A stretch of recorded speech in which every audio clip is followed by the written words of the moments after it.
Hello and welcome back to my channel. First of all, I want to say that I thought this was a black people thing. This is not a black people thing. I thought this was a black experience where you would just go and you would see like your grandma's or your mom's secret cookies tin stash and just be like, oh, cookies. And you pop it open and there was no cookies to be found. It was a sewing kit. I thought this was a black experience. I was like, ain't there some black people-ish? I was wrong. I was wrong. I put this to the internet. And they was like, girl, me too, and I'm not black. Girl, me too, and I live in a completely different country. This is not an American thing. This is not a black people thing. This is not even a working class thing. People were telling me that, oh, I was raised middle class, upper middle class. Why are we all doing it? Somebody make it make sense. So here it is, the Dansk cookie tin. Elegant, classic, simple, nostalgic. And the thing is that I create black culture art. And I really thought this was going to be a black experience. So when I started drawing it, I was doing research. And the more I researched, the more that I realized this is not a black experience. So instead of making a huge oil painting out of it, I decided to go with a digital piece. Because I still wanted to create this art.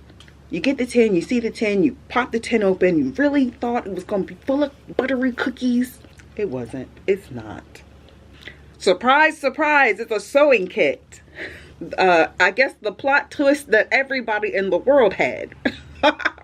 We just all were sneaking in to somebody's room or somebody's closet because it was rarely out in the open. And we were just like, oh yeah, the cookie stash. We really just thought incorrect.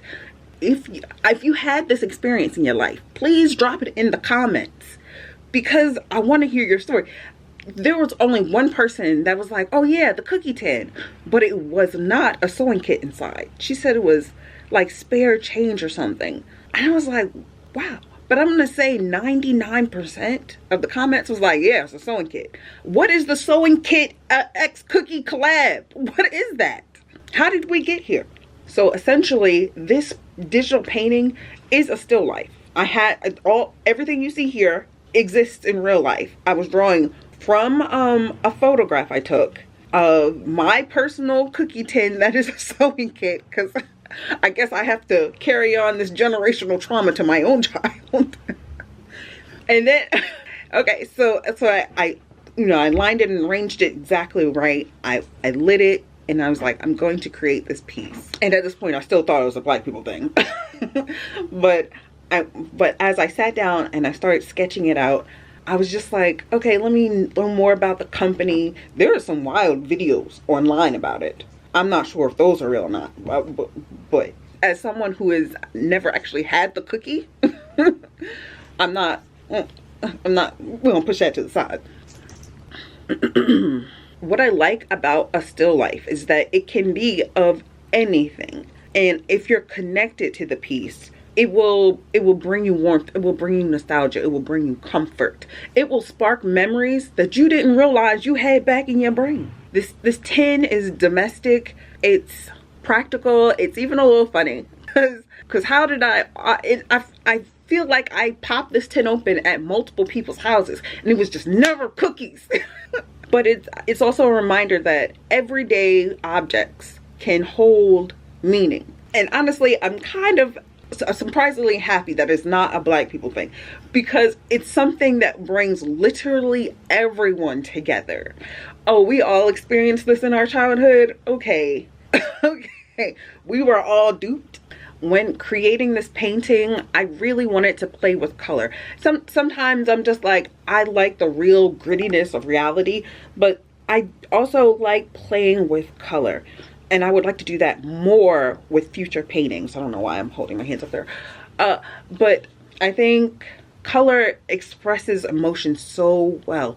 And I played with color quite a few times in this piece. And I made sure to get little rounds of yarn in there too that had all types of different colors. I just really wanted it to pop and scream, notice me. I just wanted to create this moment, this memory that I had as a child. Now, if you got this memory and you connect with this piece, do you want to print? I just love that it's an everyday object that so many people have.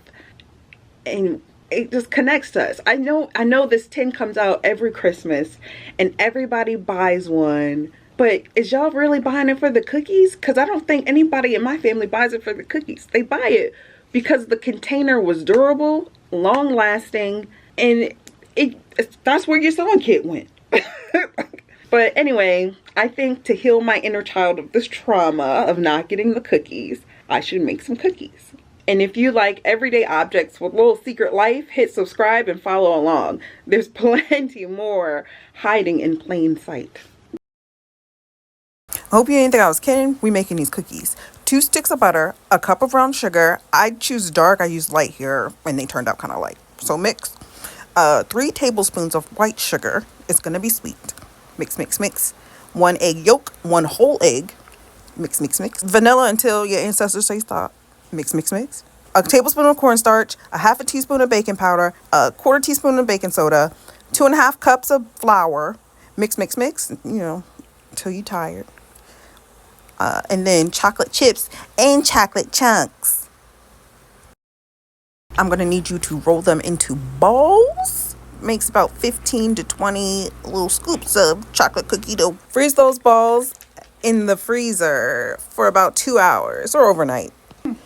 Then you bake the frozen balls for 18 minutes at 350 degrees. Enjoy.